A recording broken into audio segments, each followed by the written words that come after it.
నాడు రజాకార్ల వ్యతిరేక ఉద్యమమైనా, తెలంగాణ తొలిదశ ఉద్యమమైనా, మలిదశ ఉద్యమమైనా, ఆ రోజు స్వేచ్ఛ కోసం, స్వతంత్రం కోసం, విముక్తి కోసం అసూలు బాసినటువంటి అమరులకు, ఆ అమరులకు అన్నటువంటి వీర తల్లులకు అందరికీ కూడా పాదాభివందనాలు. మిత్రులారా, మీ అందరికీ తెలుసు, పట్టభద్రుల ఎన్నికంటే సాధారణ ఎన్నికతో పోలిస్తే చాలా భిన్నంగా ఉంటుంది. ఇది ఎంతో ప్రత్యేకమైనటువంటిది, ఎంతో ప్రాముఖ్యత కలిగినటువంటిది. ఎందుకంటే ఈ ఎన్నికలో కేవలం విద్యావంతులు, మేధావులు ఎంతో విచక్షణతోని, వివేకంతోని, విజ్ఞతతోని ఆలోచించి మరీ ఒక తీర్పునిస్తే ఆ తీర్పు ప్రతిసారి కూడా ఒక స్ఫూర్తిదాయకంగా ఉంటుంది, సమాజానికి ఒక దిక్సూచిగా నిలుస్తూ ఉంటుంది. గత పరంపర చూసినట్టయితే పార్టీలు ఏవైనా కూడా ఒక చుక్కా రామయ్య గారు, ఒక ప్రొఫెసర్ నాగేశ్వర్ గారు, ఒక ఎల్ఎస్ రాజు గారు, డాక్టర్ రాజేశ్వరరావు గారు, రామచంద్రరావు గారు, కపిలవాయి దిలీప్ కుమార్ గారు, లేదా డాక్టర్ పల్లా రాజేశ్వర రెడ్డి గారు, వీళ్ళంతా కూడా విజనరీస్, థింకర్స్, ఇంటలెక్చువల్స్. సమాజానికి ఏదైనా సంక్షోభం ఏర్పడ్డప్పుడు ఆ సమాజానికి దారి చూపగలిగే సత్తా ఉన్నటువంటి నాయకులు వీళ్ళంతా కూడా. సమాజానికి ఆదర్శంగా నిలబడగలిగినటువంటి వాళ్ళు, ఉదాహరణగా నిలిచినటువంటి వాళ్ళు. అలాంటి వాళ్ళనే ప్రతిసారి పట్టభద్రులు ఎన్నుకుంటూ వస్తున్నారు. తప్పకుండా ఈసారి కూడా అదే పరంపర కొనసాగుతాయని చెప్పి నేను విశ్వసిస్తున్నా. మిత్రులారా, మండలి అంటే పెద్దల సభ. ఆ పెద్దల సభలో మేధావులను పంపుతారు తప్ప మోసగాళ్ళను పంపరు అని చెప్పి ఈ సందర్భంగా గుర్తు చేస్తున్నా. పెద్దల సభ, ఆ పెద్దరికాన్ని కాపాడాల్సినటువంటి బాధ్యత అందరి మీద ఉంటుంది. కాబట్టి ఆ పెద్దల సభ యొక్క పెద్దరికాన్ని కాపాడేటువంటి వాళ్ళని పంపుతారా, లేకపోతే పెద్దల సభ యొక్క స్థాయిని, ఆ గౌరవాన్ని తగ్గించే వాళ్ళని పంపుతారా? ఒక్కసారి ఆలోచించాల్సిందిగా కోరుతున్నాను.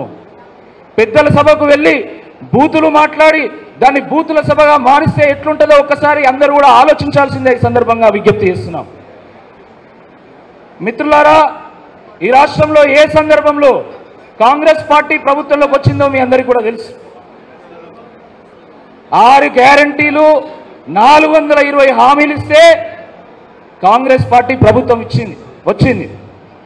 ఈ అన్ని హామీల మీద పెద్దలు చాలా వివరంగా మాట్లాడతారు.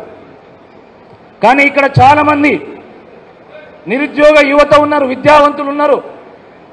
కాబట్టి వాళ్ళకు సంబంధించినటువంటి కొన్ని ఇష్యూస్ నేను ప్రస్తావించి వదులుతాను. మిత్రులారా, 6 గ్యారంటీలు, 420 హామీల్లో భాగంగా జాబ్ క్యాలెండర్ను రిలీజ్ చేస్తామన్నారు. రిలీజ్ చేశారా? ఇప్పటివరకు 2 లక్షల పోస్టులతో కూడుకున్నటువంటి జాబ్ నోటిఫికేషన్స్ విడుదల చేస్తామన్నారు. చేశారా? నిరుద్యోగ భృతి ఇస్తామన్నారు. ఇచ్చారా? మెగా డిఎస్సి వేస్తామన్నారు. వేశారా? ఎటువంటి రుసుము లేకుండా ప్రభుత్వ పరీక్షలన్నీ కూడా నిర్వహిస్తామన్నారు. నిర్వహిస్తున్నారా? ఉద్యోగస్తులకు డిఏ అన్నారు, పిఆర్సి అన్నారు, అనేక హామీలు ఇచ్చిండ్రు. కానీ దురదృష్టకరమైనటువంటి విషయం ఏంటంటే ఈ 9 సంవత్సరాల్లో, ఈ 5 నెలల్లో కనీసం ఏ ఒక్క హామీ కూడా ఈరోజు చర్చకు రాలే. ఏ ఒక్క హామీ మీద ప్రకటన లేదు, సమగ్రమైనటువంటి ఒక వివరణ లేదు. మరి వీటి గురించి ఎవరు ప్రశ్నించాలి?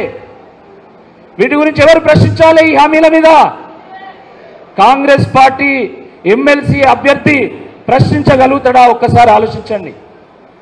కాంగ్రెస్ పార్టీ ఎమ్మెల్సీ అభ్యర్థి ఈ సమస్యల మీద రేవంత్ రెడ్డి గారిని నిలదీసి అడగగలుగుతాడా అని చెప్పి సందర్భంగా ప్రశ్నిస్తున్నాం. ఈ రాష్ట్రంలో ఉన్నటువంటి నిరుద్యోగుల గురించి, విద్యావంతుల గురించి, రైతుల గురించి, రైతు కార్మికుల గురించి, రైతు కూలీల గురించి నిజంగా ఎవరైనా ప్రశ్నించాలంటే అది కేవలం బీఆర్ఎస్ పార్టీ మాత్రమే, బీఆర్ఎస్ అభ్యర్థిగా ఉన్నటువంటి నేను మాత్రమే అని చెప్పి సందర్భంగా గుర్తు చేస్తున్నాను. ఒకవేళ ఈ ఎన్నికలో కాంగ్రెస్ పార్టీ ఎమ్మెల్సీ అభ్యర్థి ఓడిపోయినా కాంగ్రెస్ ప్రభుత్వానికి వచ్చేటువంటి ముప్పేం లేదు, ఆ ప్రభుత్వం కొనసాగుతుంది. కానీ ఒకవేళ ఎమ్మెల్సీ అభ్యర్థిగా నేను గెలిస్తే ఈ నిరుద్యోగుల పక్షాన, ఈ విద్యావంతుల పక్షాన, తెలంగాణ సబ్బండ వర్గాల పక్షాన, తెలంగాణ పక్షాన, బీఆర్ఎస్ పక్షాన గొంతెత్తి గలమెత్తి గర్జించి తప్పకుండా ఈ ప్రభుత్వాన్ని నిలదీసి ప్రజలకు న్యాయం చేస్తామని చెప్పి సందర్భం గుర్తు చేస్తున్నాం. మిత్రులారా, తెల్లారు లేస్తే నేను ప్రశ్నించే గొంతు, నేను ప్రశ్నించే గొంతు, నేను ప్రశ్నించే గొంతు అని ఒక ఆయన గొంతు ఎంచుకుంటున్నాడు. మరి 5 నెలల్లో ఒక్క ప్రశ్న అయినా వేసిండా? ఆయన ఒక్క ప్రశ్న అయినా వేసిండా? కాబట్టి ప్రభుత్వాన్ని ప్రశ్నించే వాళ్ళని కోరుకుంటారా, లేకపోతే ప్రభుత్వాన్ని ప్రశంసించే వాళ్ళని కోరుకుంటారా? ఒక్కసారి ఆలోచించాల్సిందిగా కోరుతున్నాను. ప్రభుత్వాన్ని ప్రశ్నించే వాళ్ళని కోరుకుంటారా, ప్రభుత్వంలో ఉన్నటువంటి ఒక నాయకుడికి తొత్తుగా మారినటువంటి వాళ్ళని కోరుకుంటారా? ఒక్కసారి ఆలోచించాల్సిందిగా కోరుతున్నాను. నేను మీ బిడ్డను, ఈ ఓరుగల్లులో పుట్టి పెరిగినటువంటి వాడిని, ఈ ఓరుగల్లు అనే తల్లి ఒడిలో పెరిగినటువంటి వాడిని, ఒక రైతు కుటుంబం నుంచి వచ్చినటువంటి వాడిని, ఒక వ్యవసాయ నేపథ్యం ఉన్నటువంటి కుటుంబం నుంచి వచ్చినటువంటి వాడిని, కష్టం అంటే పేదరికం అంటే ఏందో తెలిసినటువంటి వాడిని, ఎంతో కష్టపడి చదువుకొని పిట్స్ పిలానికి వెళ్ళి అక్కడ 2 సార్లు విద్యార్థి నాయకుడిగా ఎన్నికల్లో గెలిచి ఉత్తమ విద్యార్థిగా గోల్డ్ మెడల్ అందుకొని దాని తర్వాత అమెరికా వెళ్ళి అక్కడ ఫేస్బుక్ సిటీ బ్యాంకులో పనిచేసి దాని అనంతరం పుట్టిన గడ్డ రుణం తీర్చుకోవాలి, మన ఓరుగల్లు కాకతీయుల రాజధాని కాబట్టి ఆ పూర్వవైభవాన్ని తీసుకురావాలి, నా వంతు పాత్ర పోషించాలనేటువంటి ఉద్దేశంతో నేను ఆ రోజు ఉద్యోగం మానేసి నేను వరంగల్కి వచ్చి రాజకీయాల్లో ప్రవేశించడం జరిగింది. నాడు భారతీయ జనతా పార్టీలో అయినా నేడు బీఆర్ఎస్లో అయినా కూడా ప్రజలతోనే మమేకమవుతూ, ప్రజలకు ఆపద వచ్చినప్పుడు అండగా నిలుస్తూ, ప్రజలకు ఆసరా అవసరమైనప్పుడు వారికి తోడుగా ఉంటూ, ప్రజా సమస్యల మీద గొంతెత్తి గలమెత్తి పోరాడుతూ ప్రజలతోనే మమేకమైనటువంటి వ్యక్తిని. ఈ ఓరుగల్లు మీద సంపూర్ణమైనటువంటి అవగాహన ఉంది నాకు. ఈ అనేక రంగాలకు సంబంధించినటువంటి వ్యక్తుల మీద, ఆ ఇష్యూస్ మీద నాకు సంపూర్ణమైనటువంటి అవగాహన ఉంది. ప్రభుత్వ టీచర్లు కానీ, ప్రైవేట్ టీచర్లు కానీ, ఆశా వర్కర్లు, అంగన్వాడీ వర్కర్లు, కాంట్రాక్ట్ లేబరు, అవుట్సోర్సింగ్ లేబరు, ఈ రకంగా అనేక సమస్యల మీద అవగాహన ఉంది. బహుశా దాన్ని దృష్టిలో పెట్టుకునే ఒక యువకుడు ఉంటే బాగుంటుంది. ఒక యువకుడు, ఒక విద్యావంతుడు నిజంగా ఈ గ్రాడ్యుయేట్లకు మంచిగా ప్రాతినిధ్యం వహిస్తారని బహుశా అనుకునే మరి మన దశాబ్దాల కళ నెరవేర్చినటువంటి తెలంగాణ తొలి ముఖ్యమంత్రి బీఆర్ఎస్ అధినేత అయినటువంటి కేసీఆర్ గారు నన్ను పిలిచి ఆశీర్వదించి ఆశీస్సులు తెలియజేసి మీ ముందుకు పంపడం జరిగింది. దానికి సహకరించినటువంటి ఈ నాయకులందరూ కూడా, ముఖ్యంగా కేటీ రామారావు గారికి, మన దయాకర్ రావు గారికి, వేదిక మీద ఉన్నటువంటి మాజీ శాసనసభ్యులు, ప్రస్తుత శాసనసభ్యులు అందరూ కూడా నేను పేరు పేరున ధన్యవాదాలు తెలియజేస్తున్నాను. ఎందుకంటే చాలా సందర్భాల్లో విద్యావంతులు రాజకీయాల్లోకి రావాలి, యువత రాజకీయాల్లోకి రావాలి, మంచి వాళ్ళు రాజకీయాల్లోకి రావాలని చాలాసార్లు చెప్తుంటాం. కానీ మనం వచ్చినా మనల్ని ఆదరించరు. నా అనుభవంతో మీ అందరికీ తెలుసు, నాకు ఎటువంటి అనుభవం ఎదురైందో మీ అందరికీ తెలుసు.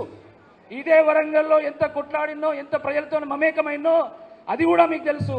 కానీ అనుభవం ఏంటంటే యువతకు పెద్దపీట వేసేటువంటి పార్టీలు చాలా తక్కువ. నిజంగా యువకులను నాయకులుగా తీర్చిదిద్దినటువంటి పార్టీ బీఆర్ఎస్ పార్టీ అని చెప్పి ఈ సందర్భంగా గుర్తు చేస్తా ఉన్నాను. ఇక్కడే మన ముందు బాల్క సుమన్ గారు ఉన్నారు. ఒక విద్యార్థి నాయకుడుగా అవకాశం ఇస్తే ఈరోజు తెలంగాణ మొత్తం తెలిసినటువంటి ఒక నాయకుడుగా ఎదిగిండు. కాబట్టి అటువంటి గొప్ప అవకాశం నాకు కల్పించడం జరిగింది. దానికి నేను ధన్యవాదాలు తెలియజేస్తా ఉన్నాను. ఇదే హన్మకొండలో నేను ప్రతి గడప దొక్కిన, ప్రతి గలమ దొక్కిన, ప్రతి ఇంట్లో కూర్చున్న, ప్రతి ఇంట్లో వాళ్ళ యొక్క కష్ట సుఖాలను పంచుకున్న, ఈ స్మార్ట్ సిటీలో స్లమ్ సిటీని దర్శించిన.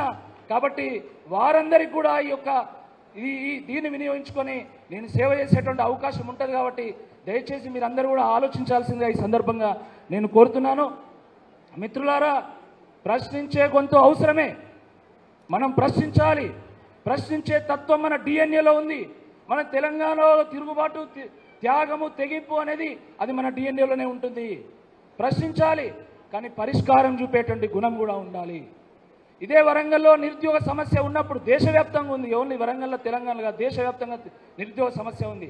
నా వంతుగా నేను సిడిసి గ్రౌండ్స్లో మెగా జాబ్ మేళా నిర్వహించి మా మిత్రులు ఉన్నటువంటి ఆ కంపెనీలన్నీ ఇక్కడ పిలిపించి 692 మందికి ఒకటే రోజు జాబ్ ఆఫర్ లెటర్ ఇప్పించాను నేను, ఒకటే రోజు.